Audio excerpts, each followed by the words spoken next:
میرے رب نے آسمانوں اور زمین کو 6 دنوں میں بنایا، اور قسم ہے اس ذات کی کہ کیا خوبصورت بنایا ہے۔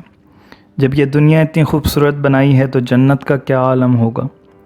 مجھے سمجھ نہیں آتا کہ رب کی بنائی ہوئی اس خوبصورت دنیا کا ذکر کیسے کروں۔ اس کے بنائے ہوئے ان پہاڑوں کا ذکر کروں جن کی بلند و بالا چوٹیوں کو نرم و ملائم بادل چومتے ہوئے چلے جاتے ہیں، یا ان پہاڑوں کی بات کروں جو سبزے سے بھرے ہوئے اور برف کی چادر اوڑھے ہوئے ہیں،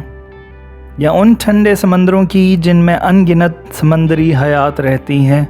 یا ان آبشاروں کا ذکر کروں جس کا یخ بختہ پانی جب بہتا ہے تو دھوئیں ہواؤں میں اٹکھیلیاں کرتے ہیں، یا ان دریاؤں کی بات کروں جو جنگلوں کے بیچ میں اپنی دھیمی رفتار سے بہتے ہیں،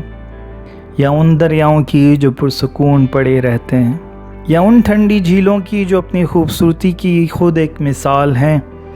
یا ان جزیروں کی کہ جن کو رب نے سمندروں کی گود میں پناہ دی،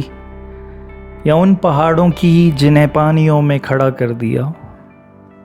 یا ان پتھریلے ریگستانوں کی کہ جس کے سینے پر پودے اور درخت اگا دیے، یا ان طویل صحراؤں کی کہ جس میں پتھر اور چٹانوں کا نام و نشان نہیں، یا بات کروں اس زمین کی کہ جو سبزے سے بھری پڑی ہے کہ جسے دیکھ کر ہماری آنکھیں سکون پاتی ہیں اور ہمیں تازہ فضا و ہوا کا احساس جمع کر دیتا ہے۔ میں اگر پوری زندگی بھی اس کی بنائی ہوئی چیزوں کی بڑائی کروں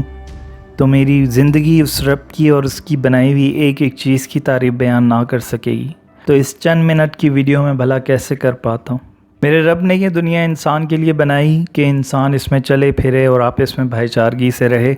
اور رب کے اطاعت کرے۔ امید ہے آپ کو یہ ویڈیو پسند آئی ہوگی۔